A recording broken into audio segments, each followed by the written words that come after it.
এটা হচ্ছে ডাবের ক্যারামেল পুডিং। কতটা পারফেক্ট হইছে এই ডাবের ক্যারামেল পুডিংটা, কতটা লোভনীয় মজাদার, বানিয়ে না বাসায় না খেলে বুঝতে পারবেন না যে কতটা মজা হইছে। দেখেন কতটা পারফেক্ট হইছে।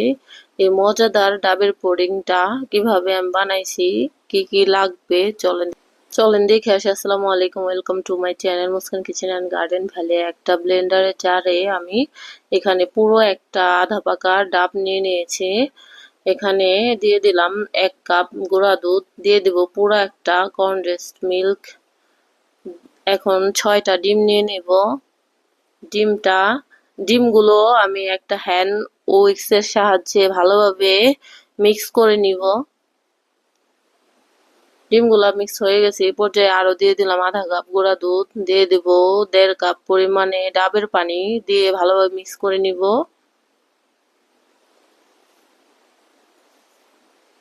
এই পর্যায়ে আগের ব্লেন্ড করা রাখা মিশ্রণগুলো একসঙ্গে সবগুলো উপকরণ মিক্স করে নিব। দেখতেই পাচ্ছেন আমি কিভাবে মিক্স করতেছি। এ পর্যায়ে দিয়ে দেব 2 চামচ ভ্যানিলা এসেন্স। যেহেতু এটা ডাবের ক্যারামেল পুডিং, এই পর্যায়ে আমাদের লাগবে ক্যারামেল। তো ক্যারামেলটা আমি করে নিতেছি, দেখতেই পাচ্ছেন।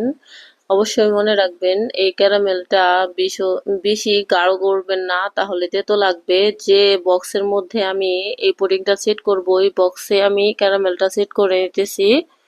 তো এখন সবগুলো উপকরণ আমি ভালো ছাঁকনির সাহায্যে সেকে সেট করে নিলাম। এই পর্যায়ে একটা প্যানের ভিতরে স্ট্রেনার দিয়ে পানি দিয়ে আমি ভাপে 40 মিনিটের জন্য রান্না করে নিব পুডিংটা। আর এই ছিদ্রটা আমি সিল করে দিব। এখন একটা কাঠির সাহায্যে চেক করে নিব। তো দেখতেই পাচ্ছেন ক্যারামেল ডাবের পুডিংটা আমার হয়ে গেছে, কতটা লোভনীয় হয়েছে। এটা আর ট্রাই না করলে বাসায় বুঝতে পারবেন না যে কতটা মজা হয়েছে।